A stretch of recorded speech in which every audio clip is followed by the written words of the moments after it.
meet up to a lot of my friends that are looking for different things. Wine tasting, movies, book club, meet a lot of new people, a lot of new friends, and it will make you more social.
What is a chess dynasty? Unceasing dominance, move after move, again and again and again. We have a resignation, we have history. He is the 5-time FIDE World Chess Champion. But a chess dynasty can also be cruel. It forces most to defer their dreams until next time. If there is a next time. It's losing. Oh my God, did he just blow? Yeah, he did. I'm blown away. The game is over. As the chess world turns to Kazakhstan, the Magnus Carlsen dynasty is set to close. The FIDE World Championship is finally up for grabs. For two chess superstars lying in wait, until next time is now. Jan Nepomniachtchi has methodically done what he needed to do to get another shot at the title. The pressure to seize the moment this time rests heavily upon him. Jan is running out of resources. He's built every single threat that's possible, and Ding's just countered it. There's no way to make progress now. Ding Liren knows firsthand what the end of this dynasty means. an unexpected chance to make history. Can China's best turn his good fortune into eternal fame? It's a draw. What an amazing defense by Ding. The 2023 world champion will be decided in speed chess. The legacy of this championship spans across centuries. It reads from the names of chess giants. For the first time in a decade, a new name will raise the trophy and be etched into chess history. It's the 2023 FIDE World Championship. Whose name will next be called champion?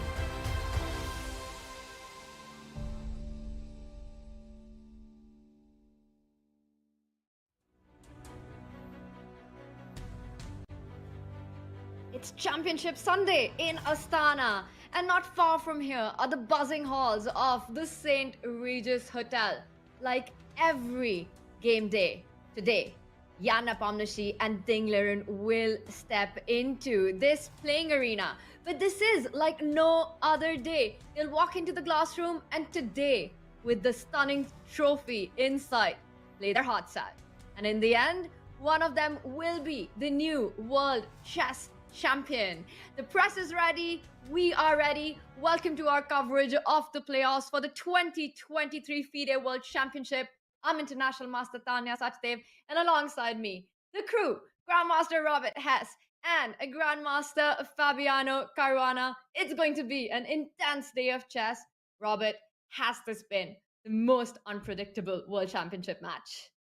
It's been an absolute roller coaster, and perhaps that's what happens when there are two evenly matched players like Nepomniachtchi and Ding Liren, the numbers 2 and 3 rated players in the world, just a few rating points apart, coming into this match with just about an equal head-to-head record. It's been exciting, it's been fun, it is Sunday fun day, but for the players, there's a lot on the line.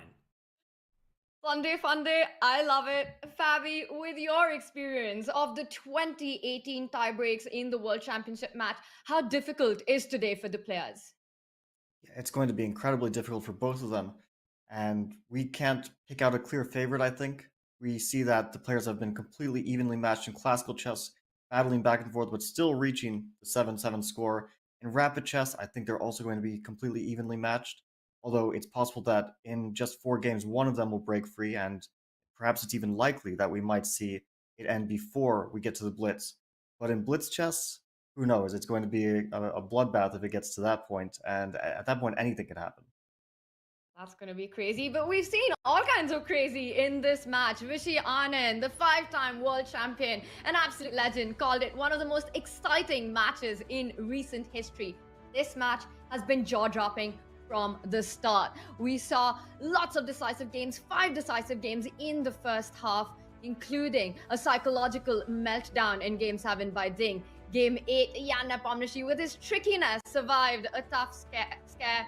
And then, finally, Kaisa was on Ding's side in Game 12. From a difficult position, Ding leveled the match going into Game 14, which we saw yesterday. And with a draw, a marathon game, it is 7-7, heading to the playoffs. Game 7, Game 14, Game 7 as well, was an iconic one, and the longest of the match. Fabi, Jan was dismissive about Ding's attack with knight g4, knight g5, h4 coming in, and his play lived up to it. Ding survived a scare yesterday. Yeah, I think Jan had the absolutely correct initial reaction. His intuition told him that knight g5 and h4, scary though it may look, it's not really based in terms of some sound positional principle that White's played better in the opening and it's now time for an attack. Black was playing completely healthy moves. That's what Jan said, and that's why he didn't believe that aggression like that would necessarily result in some sort of advantage for White.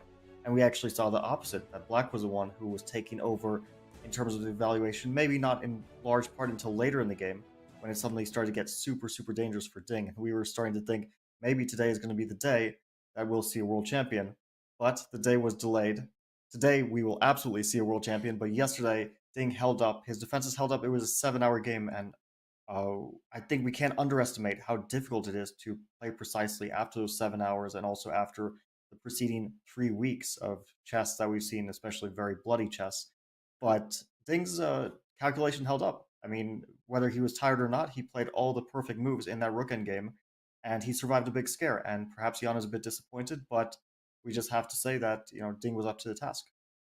And one of the biggest criticisms of this World Championship has been the perceived lack of defensive tenacity. But that script was rewritten yesterday when Ding Liren, he buckled down, played for 7 hours, and he was helped by a pawn push heard around the world. That B6 tactical idea where he gives up a pawn, then gives up a rook for a bishop just to win a rook back, entering a rook and pawn endgame, down a pawn, but holding on. That was impressive stuff from Ding Liren. And Jan Nepomniachtchi, maybe he'll be a little bit disappointed because he had this match victory, it felt, in the bag in game 12. He let it slip, but he had the upper hand yesterday, so he can't feel good that in the last game that they played, he was the one with all the chances. He may not have won the game, but he enters Championship Sunday with some renewed confidence, you would hope. That's a big upside for Jan. Playing game 14 just yesterday with the black pieces, being the one pushing the game for the most part of it. But Ding Liren found some critical resources there. And now, traditionally, in the 2016 and the 2018 World Championship matches where we did see tiebreaks, they happened after a rest day. There was a rest day and then the playoffs. But this time, after a grueling game 14, the players straight away go into the playoffs. And they'll start with 4 rapid games with 25 minutes on their clock. And every time a player presses the clock, gets an additional 10 seconds. In case there's a tie after the first 4 rapid games, that's a 2-2 score, we will see the match proceed to the Blitz playoff.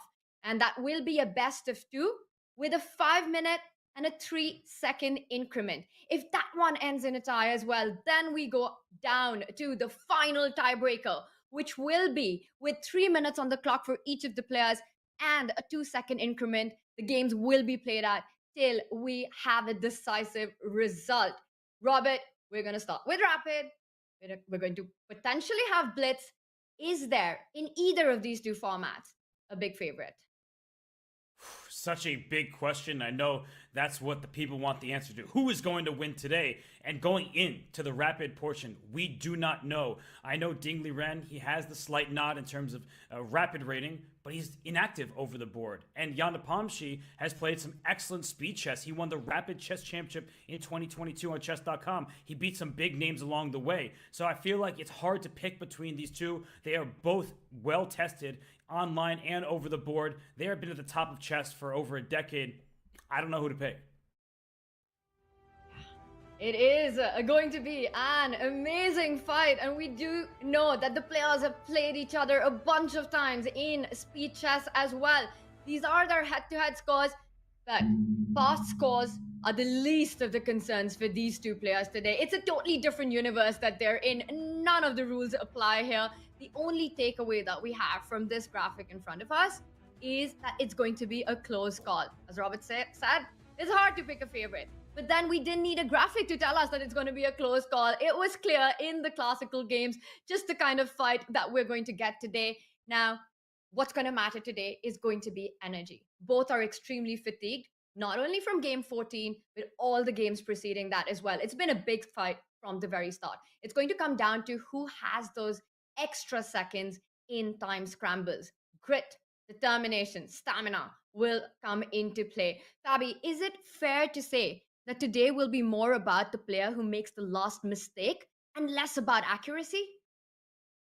I think accuracy will play a huge part in deciding who makes the last mistake, because very often these mistakes that come at the last moment, they're the result of pressure that builds up throughout the game.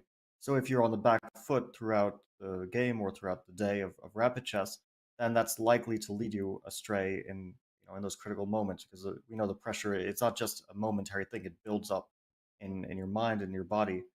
And so it might be down to like just who plays the best chess, and we might only see it manifest finally in some like huge blunder when they're both down to time trouble. But we have to recognize that mistakes and blunders don't come in a vacuum. They're the result of previous factors that build up. Yeah, it's really well worded by Fabiano there, that we often think, how could they blunder this piece? That's what spectators may think, but it's because of continued pressure. Tough moves have to be played, and it's not just single moves, it's strategies, ideas, and when you're in rapid chess, you can't sit for 30 minutes, because guess what? You don't have 30 minutes to start with. So I think when we look at this match as a whole, Jan Nepomniachtchi has been the quicker player. He's also been the first into the playing hall, and that is true today as well. And I feel like for Ding Liren, he knows he can't sit in for those long things. He is going to have to find ideas quickly. He is capable of that. We have seen in some of the best players in the world, they may be slower in classical chess, but they speed up when the time gets lower. As Jan Nepomniachtchi walked into the playing hall, he did glance at that stunning trophy that we saw earlier on. That is the ultimate dream for these two players. So much pressure, so much tension, but champions play their best chess in exactly these clutch moments. Now, we also had the drawing of lots after the press conference yesterday, and Ding Liren does start with the white pieces, the first rapid game. And it is going to be a lot about what did Team Ding come up with for this game one. A result in game one could potentially set the tone for the rest of the rapid games. Fabi, how crucial and how critical is game one for these players with 4 games ahead? Yeah, I think that will really set the stage. And if we see a decisive result, it could uh, really lead to some momentum for whoever wins. Although we have a lot of recent data in terms of 4-game matches between top players, in the Champions Tour, this is the format. And very often we see a lot of back and forth. So someone wins a game, and I mean, I can't count the amount of times, and this has happened in my own matches as well as, if I'm watching matches of Magnus or Hikaru, and we almost immediately see a strike back. And it's kind of remarkable, but because when the match stays level, when it's like draw after draw, then players struggle to break through. But once there's a decisive result, very often that leads to the person in the lead. They go into defensive mode, their play starts to suffer a bit. I've seen this countless times. It even happens to Magnus, that he wins a game and everyone thinks, okay, he's going to run away with the match. But then suddenly we see, let's say, Wesley or Hikaru strike back in the very next game. And it could easily happen in this match as well, that we see it back and forth, because there's this like psychological element where you win a game and you feel like that you're already, at the finish line. Like, I just need to not mess this up. I just need to draw the rest of the games. And that can have a bad effect on your play.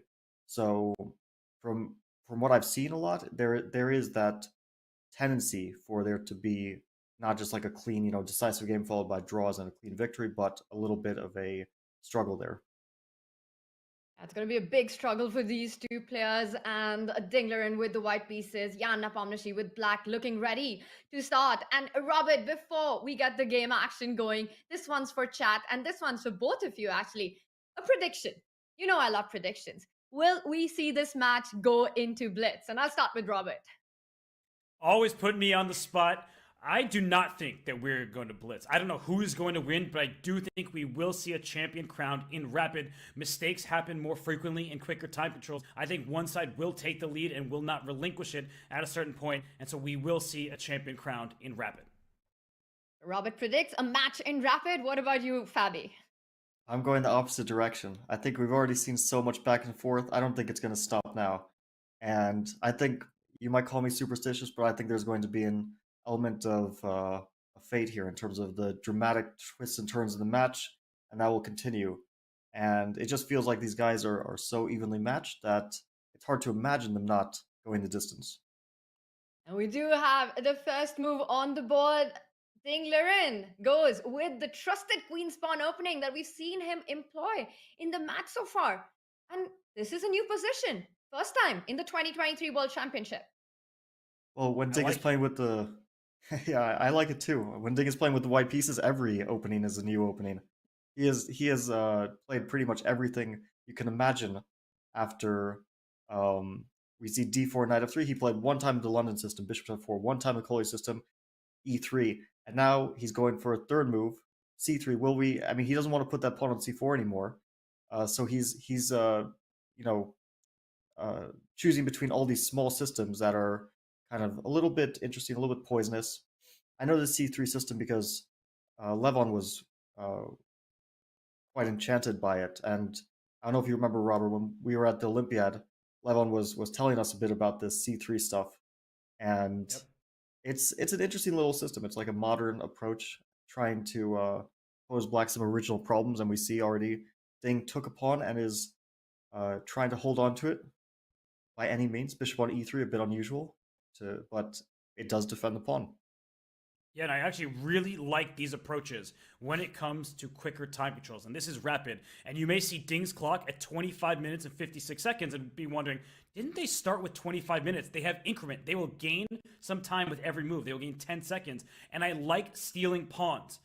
If it doesn't compromise your entire position in quicker time controls, because this pawn on c5, good luck winning it back. At some point, Ding will push his pawn to b4. That's why his pawn's on c3. And if he can establish the defense of that pawn, Black will have a lot to prove. Compensation is often a vague term. What compensation does Jan Nepomniachtchi have? He has 2 pawns in the center to 1 for white. So there's some good news for Jan. I think there's more bad news at the moment. I think this was a smart opening choice, but we're just getting started here. We're only 6 moves in. Too early to predict, but I do enjoy this decision from Ding Liren. So wait, what happens after knight g4 now? Because, yeah, I do want to get that pawn back. And if the bishop goes to d4, there's e5. If the bishop goes somewhere else, we take that pawn. So you have a few choices, I guess. You can...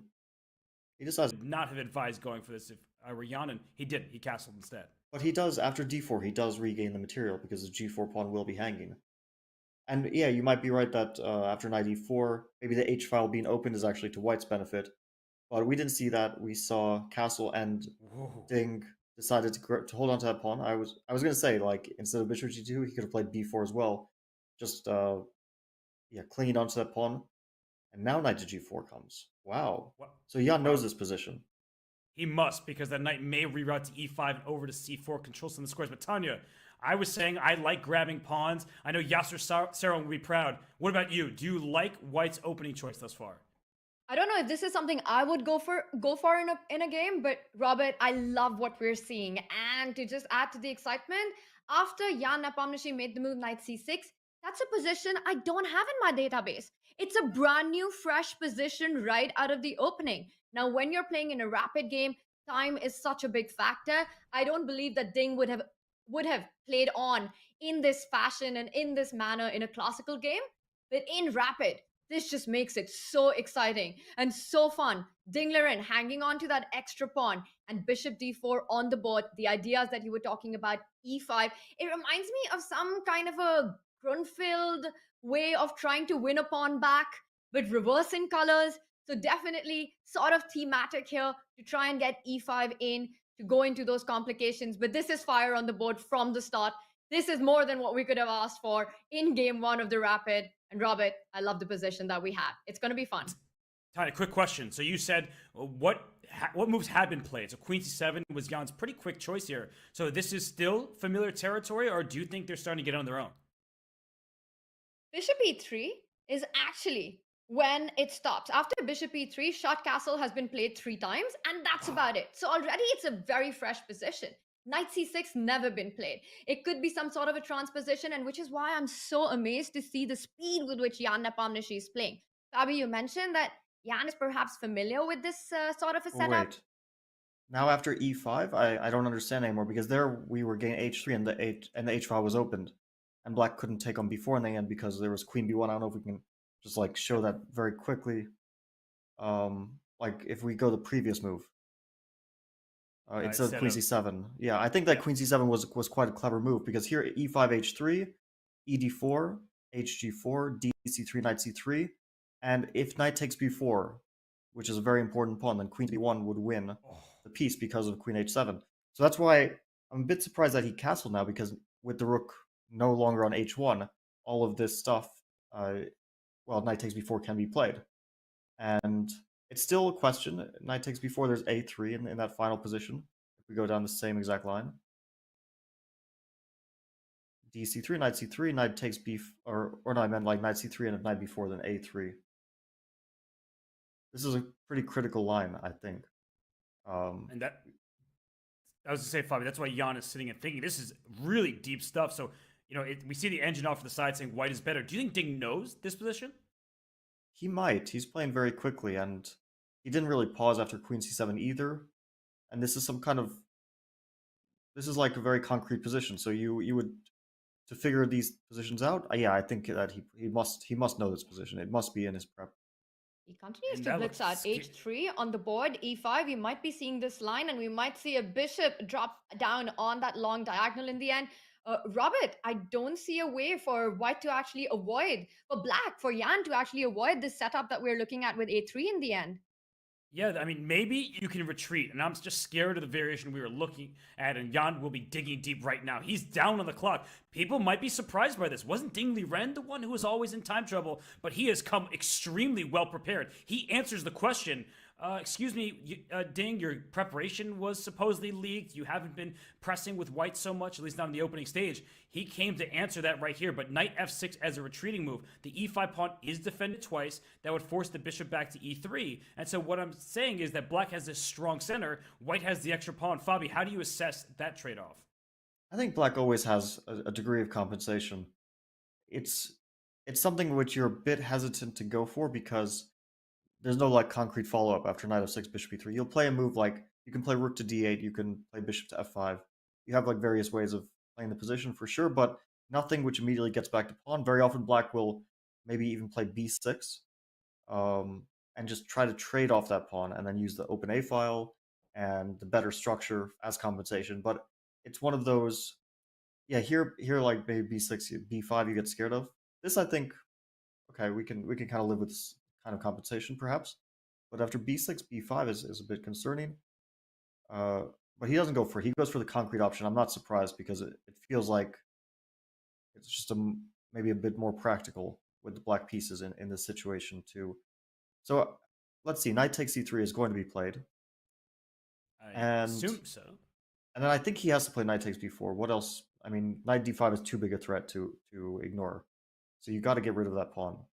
Otherwise, you're just going to be down a pawn for not much in particular. Bobby, can I ask a quick question? So Yeah. Ding Liren has finally paused. Does that just mean he's recalling and he's moving now? So I think the answer is yes, he's recalling his preparation. So how deep do you think his prep goes here? I really don't know because his c3 line allows black so many early options. Like black, I guess you could prepare the c5 rather in quite a bit of depth, especially if they're following the computer's recommendation. It's possible that he just kind of got a bit lucky in terms of that Jan went into something that he just happened to know pretty well. But black after c3 can play like c6, bishop f5, knight d7. Basically, there's a billion options because it's not a concrete position. c3 is obviously not a move which immediately threatens black.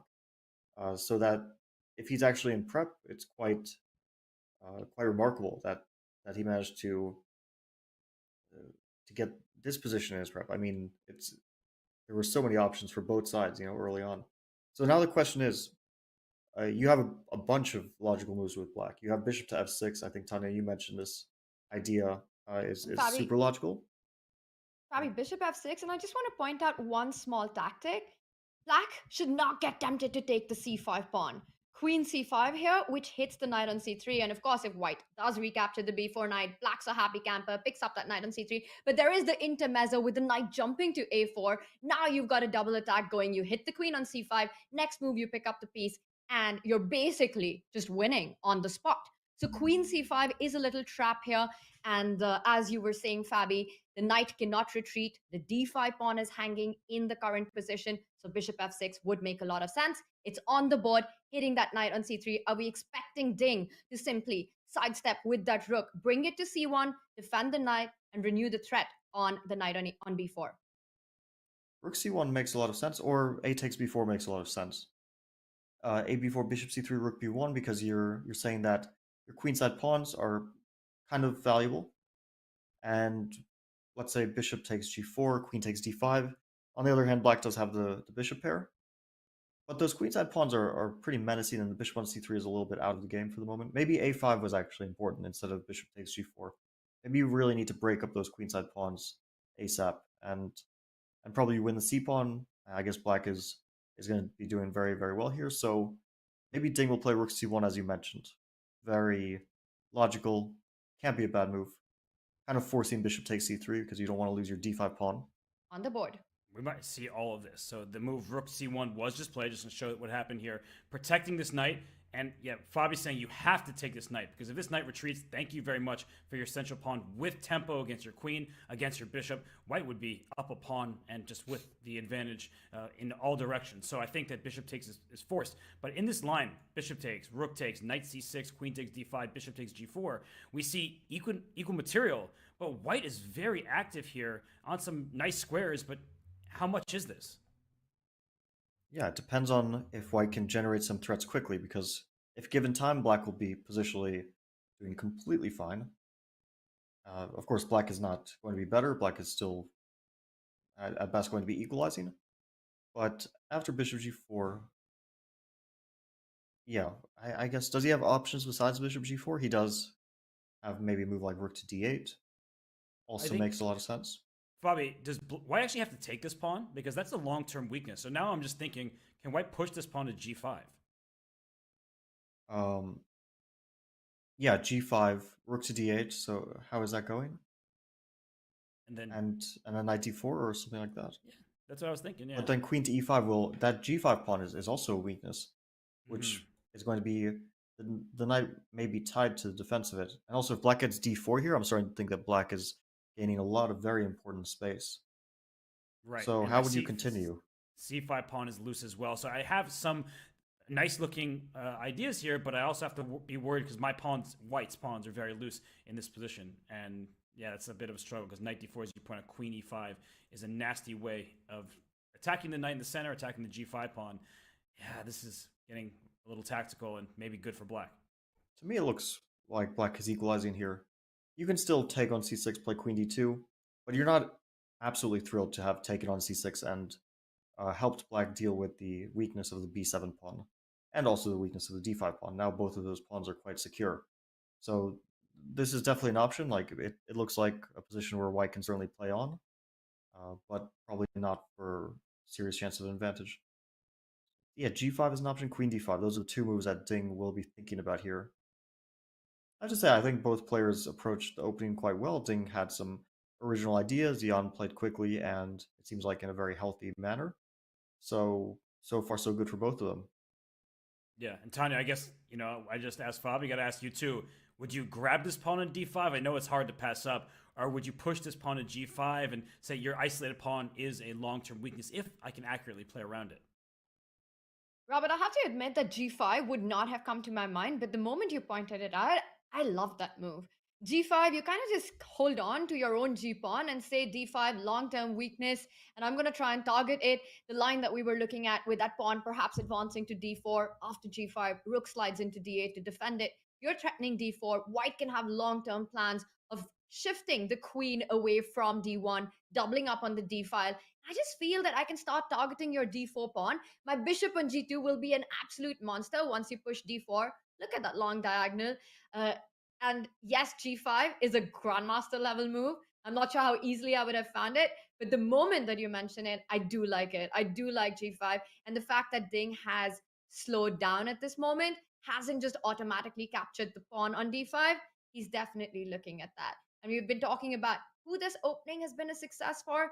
An amazing idea by Ding to go for this. As mentioned earlier, a brand new position, very, very early on, a fresh idea. Perhaps a certain Richard Rappo had something to do with that, but it's worked really well so far, but also equally impressive how Jan hasn't gone into any kind of panic mode or shock mode.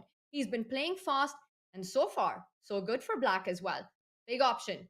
Does Ding grab on d5, or does he keep the pressure with g5? Well, now I'm wondering about a third, and Fabi, I'm going to throw it to you, because Tanya's idea where you can play g5 and queen a4 led me think, can I just start with queen a4 and then try to put a rook on the d file? I protect my pawn from the fourth rank. So the big question, I think we're looking at two branches. Either we trade d5 for g4, or if we're going to try to keep our g pawn and go after the d pawn later, is a move like queen a4 a good idea for white? Yeah, I was considering this option a bit because queen a4, it comes to mind as a way to prevent black from playing d4. So for example, after rook d8, you can play rook to d1. And you would like to blockade on that square. It also makes it more difficult because the g-pawn push, it does allow the f5 square to be used for black's bishop. And now it's not easy to say where the black bishop will go. It can go to e6, but it's a bit passive there. It can go to d7. I don't think tactically white can take the d5 pawn yet, but I don't see what it's doing on d7, especially here. Knight to e7 would win material, so white would have to wait with capturing that pawn, but then white could maybe consider g5 at a later moment. I'm not sure how black can use this, let's say, discovered attack on the queen, unless it wins material tactically. Because, for example, g5, knight to e5, I think white can play either queen d4 or queen f4. Both are very logical moves. Knight f3, bishop f3, and here we have like an ideal situation for white because the d pawn is firmly blockaded. It's not advancing, and white can also consider a kingside attack with king g2, rook h1, and potentially targeting the h7 pawn. It's not guaranteed that this will lead to some sort of victory because black has bishop f5 at some moment to defend that pawn, but overall white is definitely pressing here in a very, very safe and comfortable way. So for rapid chess, this is like dream for white and nightmare for black. But after queen a4, I was thinking also rook to e8 is super logical, but then I think knight. How are you dealing with this? Maybe knight to d4 because e3 allows rook to e4, and now knight d4, queen d4, rook e2. It does grab a pawn, but Fabi, oh, checkmate in one. Oh my god! There you go. Don't take on d4. It's okay. It's rapid chess. I forgive you. But Ding, I mean, he hasn't moved yet. So queen a4, queen d5, g5, 3 logical moves. So do you think queen a4 is now becoming increasingly likely the more he thinks, or what direction is he going to take this game? And well, he just answered it immediately by taking on d5. I think the most likely option is queen takes d5. I say that after the fact. So this is logical. I mean, here he can continue with rook to b1. I think that's a pretty interesting way to continue. He also can like play queen to e4. I think he would like to see a trade on f3 because that would give the white the very powerful bishop compared to black's knight. But it's not. I think maybe queen a4 was a little bit more of a testing option, even though they're probably equivalent moves. I just like keeping control and trying to establish that blockade on d4. Here it's more like black can probably calculate his way out of any trouble if that happens. Yeah, Tanya, I mean, you actually inspired me with that queen slide to a4. So I agree, but I guess the question is, do you feel like now Jan's pieces are more free and that he has more ideas of his own and maybe Ding should not have swapped those pawns just now? It's definitely a very open position. And as we can see, black is coming in with more development with tempos. That queen on d5 can be targeted with the rook sliding onto d8. That pawn on e2 can be targeted with the other rook sliding into e8. So it does look like the next few moves are going to be easier for Jan to make. And what's the follow-up here? You've got this c5 pawn. You've got to watch out for that. c5 and a3 are pawns which have been disconnected. Perhaps something to worry about in the long term. But that's a far away endgame possibility. But just something to keep in mind. I think these kind of positions, white can't really afford to play super slow. You've got to find your own chances. And I'm trying to think, what's the move here? Do you start chasing the black bishop? Does a move like queen g5 make sense? I want to attack your bishop. I want to start doubling up on the d line. You're going to laugh, and maybe you both will laugh at me or with me. But you remember that knight g5 in game 14? Could we see another knight g5? Because it has a pretty nasty threat of queen e4. Yeah, that's nice. Both of those moves that you guys mentioned are very interesting. Knight g5 has a very direct threat. Queen g, well, so does queen g5. But he plays knight g5. Oh my gosh! Watch out! This is a big threat right now.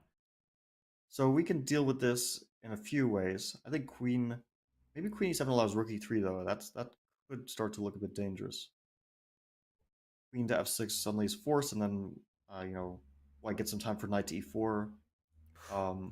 Knight to d6 ideas. So even though black is not tactically losing here, just the knight being on d6 is enough to trouble black quite a bit. So actually after rook e3, maybe queen d8 is forced, but you don't want to get into that territory. So queen e7 feels like you don't want that move. h6 allows queen to e4. I think this is very interesting for white. h takes g5, force, queen g4 attacks g5, and queen to e5 would be the logical way to continue this line. But white has pressure, probably with a variety of moves here. It could be rook b3. Then there's a lot to calculate. Rook b3, knight d4. It could be rook to c4 also. Some move like that might be also very pleasant for white. If you get like e3, and then you slowly pressure the b7 pawn, then I think we're talking about something for white here. Some pressure. Seems So way easier for white to play these types of positions. yeah, for sure. Maybe some rook to e8 is the right way. Which rook? So Rook f to e8? But then white will play knight e4, right? At some point. Yeah, why not pop a pony on d6 and see what happens later? These pawns are weak. That knight is established, entrenched on the square. This looks very, very nice for Ding Liren. Even sacking the e2 pawn, because bishop e2, rook b1, it's not the material. It's like the b7 pawn is a really serious weakness. Once the knight comes to d6, the tactical danger is really through the roof. Maybe a bishop on a6 kind of defends that pawn, but you don't want to do that to yourself, right? Hey, Tanya, that feels like a very, very sad bishop. I know it protects a pawn and is protected by the pawn, but then it's out of play on the other side of the board. And that pony on d6 that you're talking about, that's no pony. That's an absolute dragon on the board, Robert, if that knight does land on d6. And that's what we were talking about, right? White needs to be direct here. White needs to play quickly for the attack. And Ding Liren going with the idea of knight g5, a big threat on the board with the queen stepping back, a double attack, a mate on h7, a potential mate on h7, and hitting that bishop on g4. And this has got to be a deja vu moment for Jan Nepomniachtchi. Because Ding went for the attack with this exact same move in game 14. Now, that didn't work out so well, but here the foundation for this attack just feels a lot better than it did in game 14. You know what I like how both these guys are approaching the game. I think they're playing really well. And also I feel like they're playing better in rapid than in classical chess. And maybe I'm wrong, but it feels like, well, why are we having these 7-hour games when they play better with 25 minutes on their clock? Are we commentating with Magnus Carlsen or Fabiano Caruana? Because that sounds like his argument. But I do think that the play thus far in Rapid has been really high level. I know we're only 18 moves in. We are going to have a best of 4 match here in Rapid time control of 25 minutes plus 10 seconds added per move. But this has been a high level game. Ding comes with exquisite opening preparation, and Jan Nepomniachtchi thinks for a little bit in the early going and says, you know what, I can handle this. We're in a position where it's not a symmetrical pawn structure. White has these split pawns that Tanya said is a worry in the long term. Black has a healthier pawn structure, but white has all the activity with the knight and the queen. The e4 square is available for the queen threatening checkmate, or for the knight to reroute and hop into d6. So I like the look of this position for white. We see the eval bar saying black is in this, but Fabi, I'm getting the sense that it's much more difficult for black to play. Even on this turn, we could see the evaluation bar swing heavily in white's favor. Yeah, it's very easy to imagine white. So after h6, I was going to say that white has a choice here. Queen to e4 is what we looked at, but I'm really tempted by knight to e4. It's similar to rook e8, knight e4, because I'm sacking the e2 pawn. That's absolutely true. But that pawn is not as relevant, I think, as getting the knight to d6. And after knight to e4, I think we should examine this because it's a really potentially critical line. And Ding... The reason why Ding is thinking at this moment is because it's a huge decision for white. Queen to e4 and knight to e4 are both extremely logical moves, and they lead to very, very different types of positions. One is a pawn sack. The other is just an attempt to kind of secure a slight advantage, keep control of the position. I guess black can... I don't know if black needs to take on e2 or if it's the best option, but let's have a look at bishop takes e2. I guess, yeah, rook to b1. It can also go to e1, but let's say to b1. And how is black supposed to approach this? Rook a to d8, knight d6, bishop a6, but you really don't want to put your bishop on a6. I would take white's position if black is forced to put the bishop there. And I think what's very instructive to our audience is that black's extra pawn is this pawn over here. It's not really playing a part in the current dynamics of the game. This knight on d6 means a rook can't go to e8. I'll take that. It's putting pressure on b7, which means your bishop is offside over here. Your knight, it can move, but where to? There is no strong outpost for it. And later, a knife can come to f5 and try to help threaten checkmate, not to mention bishop e4, queen f5. So we have seen a move played. It was indeed knight to e4, so it's a pawn sacrifice, but you know, it's not a movie anymore. This is real life, and this knight is coming to d6. I like Jan's move as well. I mean, knight d4 looked like the most critical move, although it was really a tough choice between that and queen e4. And I like rook e8 because after knight d6 he gets his rook active. And the real problem with black's position in those pawn sack lines we just looked at were that black's rooks were being dominated by the knight on d6 because they couldn't get access to the e8 square, the c8 square, and so on. The d8 square is kind of like looking into into a rock, right? You don't want to take on d6, so basically your rook doesn't achieve much there. But on e2, it really does. And also after knight d6, black can consider rook to e5. So he plays e3, no longer a pawn sack, rook to e5 on the board. So it's concrete now. Can white establish a knight, or is black's activity... Like, you can trade queen, or try to trade queens. I don't think black will take on d6 in case queen d6 happens. I think maybe queen d6 could be met by queen to a5, for example. It could also be met by a trade on black's terms, but I think queen a5 is very logical.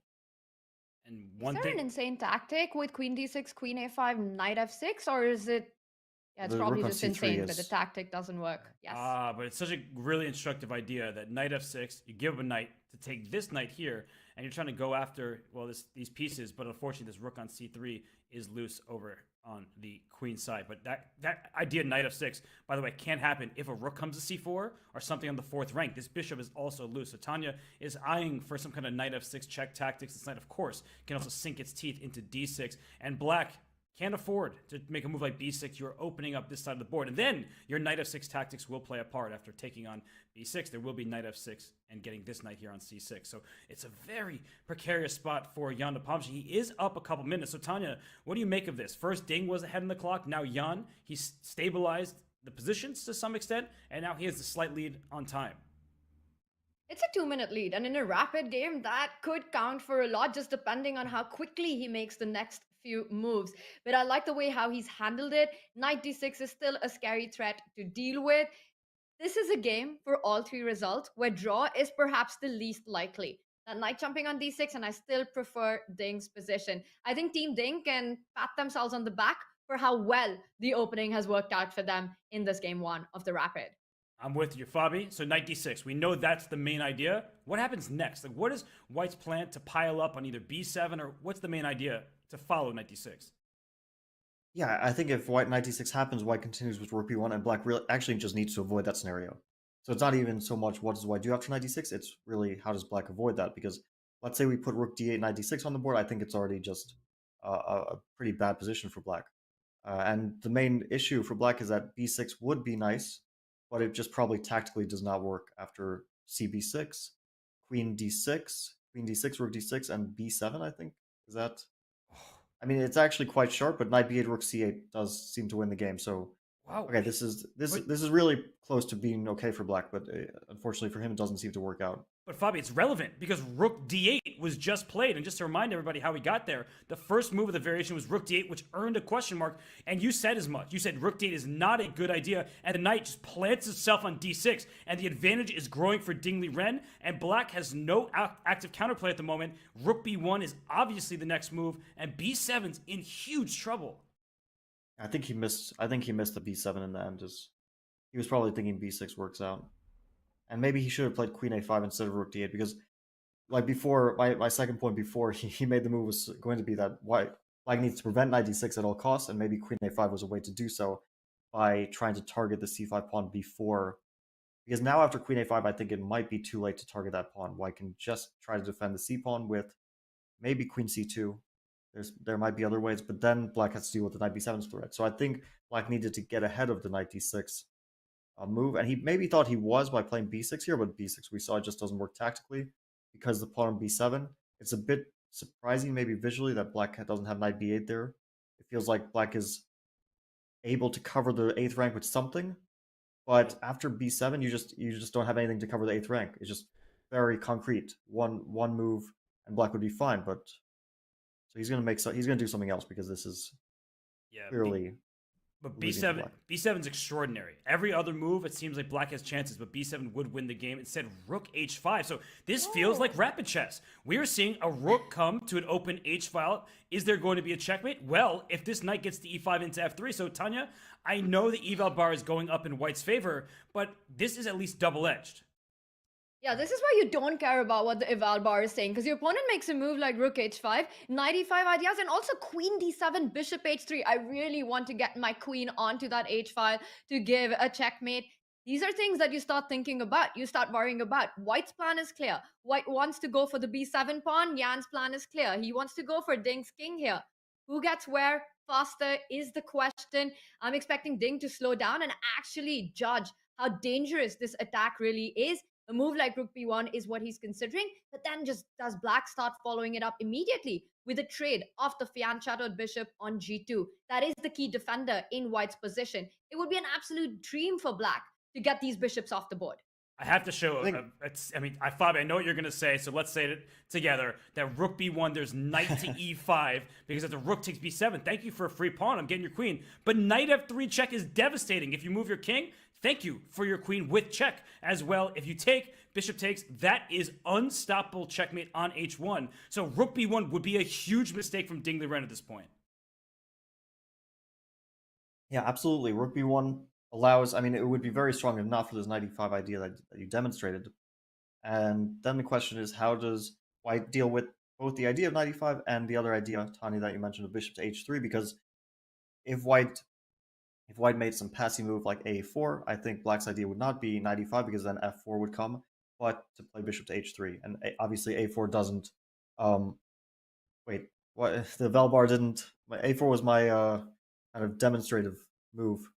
And then the Valbar didn't move when you played a4 there. So maybe a4 is a good move. So a4 is not a bad move, but it doesn't do anything. So there must be a better move. Well, I think what it means, Fabi, is that white's just better here because you have a knight that's sitting on d6 and can't really be kicked out. So even if the bishop trade happens, and this is informative for us, that we're looking at this like, okay, bishop h3, that looks scary for white, and the computer's probably laughing. I'll just take and play king g2. So he does play. He played rook b1. You saw Jan? He's looking like, are you sure about that? Because knight e5 turns the tables. Oh, he wants to play e4, but black can play queen takes. Oh no, black can't play queen. Okay, I got excited. And rook b1 okay, knight e5 he wants to play e4. And you even move, you want to make it in a bullet game, but knight e5, you need that rook on f1 so that you can get f4 in, and the f3 square is controlled. And Jan in seconds plays knight e5. This is turning around and getting super dangerous for Ding now. And he plays. Yeah, he wanted to play e4 for sure. That was the idea, but it feels a bit shaky. And now you don't threaten rook takes b7 because of queen takes b7. So black is given room to breathe, and also, Fabi, I think I see it. Like, can you play this move b6? Because after pawn takes b6, you can't take the queen because knight f3 check again. I've given up the queen, but this is checkmate on h1. I think this is the idea, and I think Jan spotted it. The way he looked at Ding, he's like, are you sure about this? This knight on e5 is too strong.